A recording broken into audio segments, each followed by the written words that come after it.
আসসালামু আলাইকুম। সংবাদে আপনাদের সবাইকে স্বাগত জানাচ্ছি। আমি ফিরোজ তোহা। শুরুতেই সংবাদ শিরোনাম।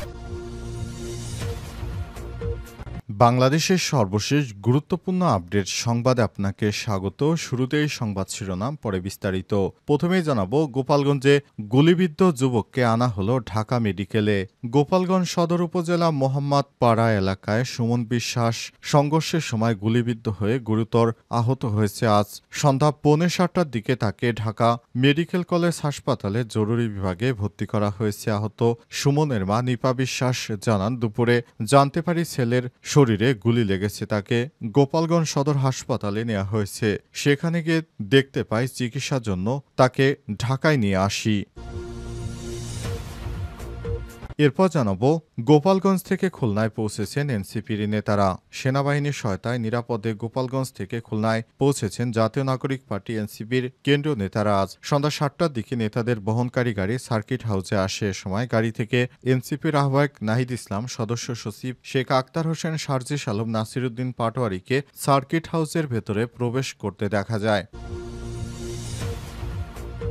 এদিকে গোপালকে দিল্লি পাঠিয়ে গোপালগঞ্জকে আবু সাইদগঞ্জ বানাতে হবে বললেন রাশিদ প্রধান। জাতীয় গণতান্ত্রিক পার্টি জাগপার সহ সভাপতি ও দলীয় মুখপাত্র রাশেদ প্রধান বলেছেন, দিল্লির আশ্বাসে ফ্যাসিবাদী আওয়ামী শক্তি এখনও আস্ফলন করে চলছে। পুলিশ হত্যারে বিচারের কথা বলে নিজেরাই পুলিশের উপর হামলা করছে।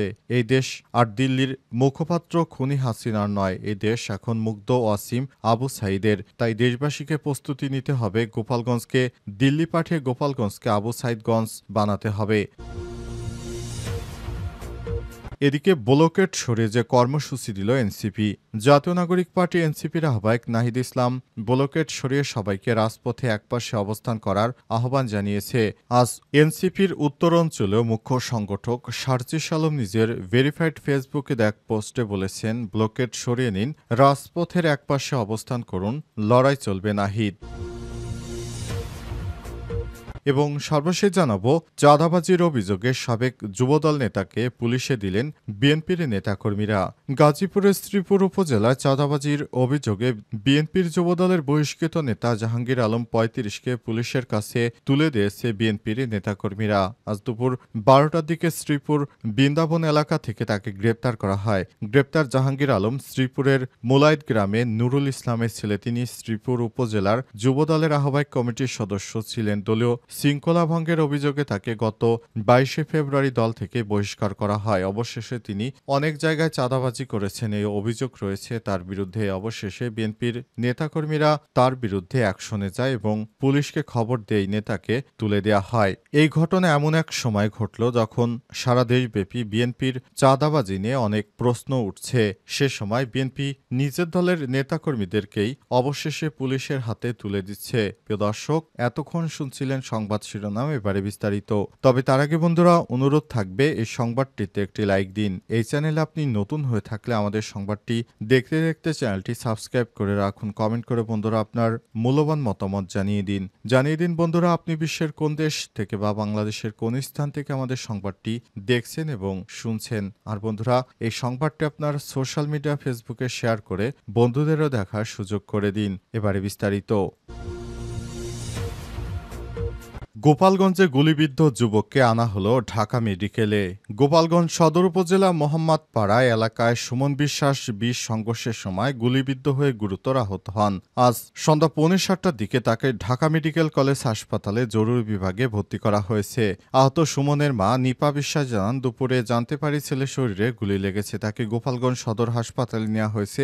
সেখানে গিয়ে দেখি চিকিৎসকের পরামর্শে ঢাকায় নিয়ে আসে। আহত সুমন জানান, তিনি সদর উপজেলা পাচুরি এলাকার এনএসআই কোয়ার্টারের পেছনে একটি পানি সরবরাহকারী কোম্পানিতে কাজ করেন। দুপুরে এলাকায় সংঘর্ষ শুরু হলে তিনি কাজ থেকে বেরিয়ে বাড়ি ফিরছিলেন, কিন্তু সংঘর্ষের মধ্যে পড়ে যান এবং একটি গুলি তার পেটের ডান পাশ দিয়ে ঢুকে সামনের দিকে বেরিয়ে যায়। সে সঙ্গে সঙ্গে ডান হাতের কনিষ্ঠ আঙ্গুল বিচ্ছিন্ন হয়ে যায়। এরপরই তিনি মাটিতে লুটিয়ে পড়েন।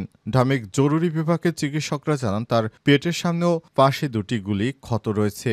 ডান হাতে একটি গুলির আঙ্গুল মারাত্মকভাবে ক্ষতিগ্রস্ত ক্ষতিগ্রস্ত হয়েছে। তার অবস্থা আশঙ্কাজনক বলে জানিয়েছে চিকিৎসকরা। ঢাকা মেডিকেল কলেজের হাসপাতাল পুলিশ ক্যাম্পের ইনচার্জ মোহাম্মদ ফারুক জানান, আহত অবস্থায় যুবক সন্ধ্যার দিকে হাসপাতালে নিয়ে আসা হয় এবং জরুরি বিভাগে তাকে ভর্তি করা হয়েছে।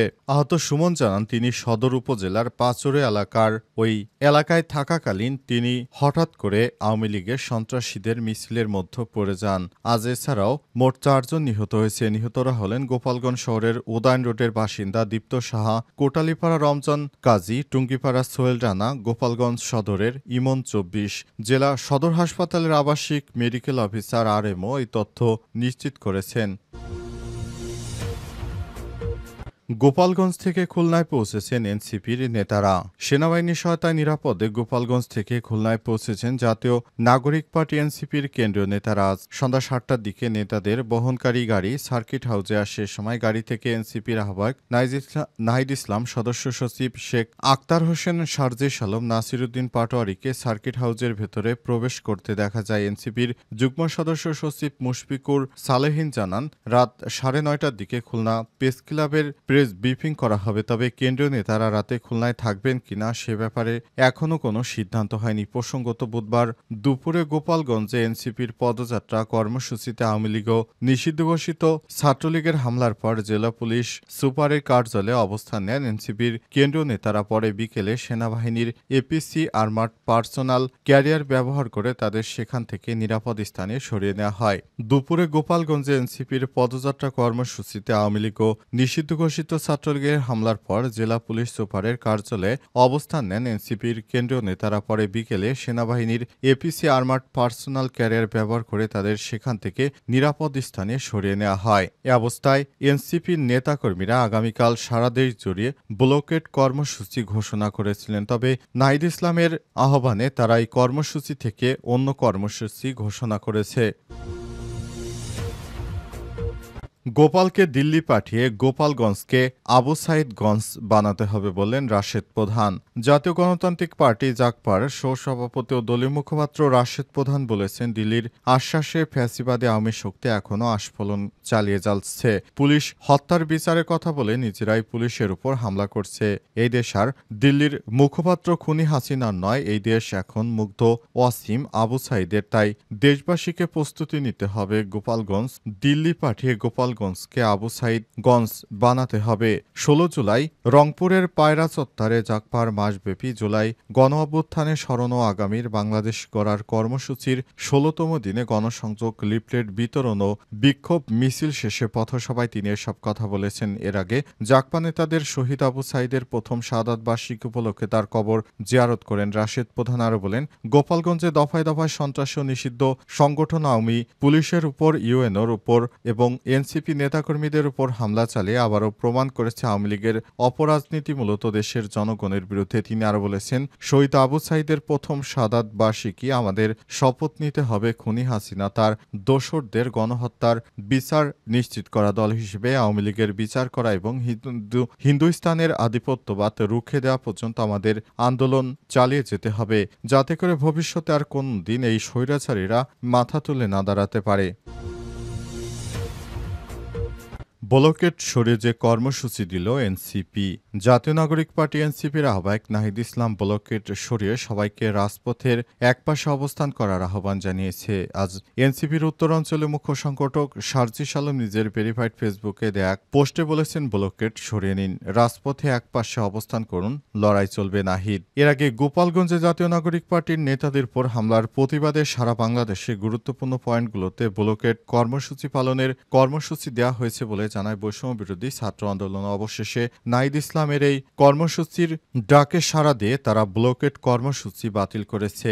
এনসিপির নাহিদ ইসলামের নেতৃত্বে শিক্ষার্থীরা এই ব্লকেট কর্মসূচি সরিয়ে দিয়েছে এবং নতুন করে তারা কর্মসূচি দিয়ে মাঠে থাকার ঘোষণা দিয়েছে। তবে আগামীকাল বাংলাদেশ জামাত ইসলামের পক্ষ থেকে বিক্ষোভ মিছিলের আয়োজন করা হয়েছে। সারা দেশব্যাপী এনসিপির নেতাকর্মীদের উপর হামলার এই ঘটনায় বাংলাদেশ জামাত ইসলামের পক্ষ থেকে বিক্ষোভ কর্মসূচি পালন করা হবে এবং ভবিষ্যতে যেন গোপালগঞ্জে কোনো ফ্যাসিবাদ আবার যেন মাথাছাড়া দিয়ে উঠতে না পারে সে ব্যাপারে তারা সর্বাত্মক সচেষ্ট রয়েছে। প্রশাসনের প্রতি তারা আহ্বান জানিয়েছে আজ রাতের মধ্যেই যারা আওয়ামী লীগের দোষর রয়েছে তাদেরকে যেন দ্রুত সময়ের মধ্যে গ্রেপ্তার করা হয়। এরই ধারাবাহিকতায় আজ কারফিউ জারি করা হয়েছে এবং রাতেই বড় ধরনের অভিযান চালাবে প্রশাসন। গোপালগঞ্জের সাধারণ জনতাকে রাতে ঘর থেকে বের না হওয়ার নির্দেশ দিয়েছেন উপদেষ্টা।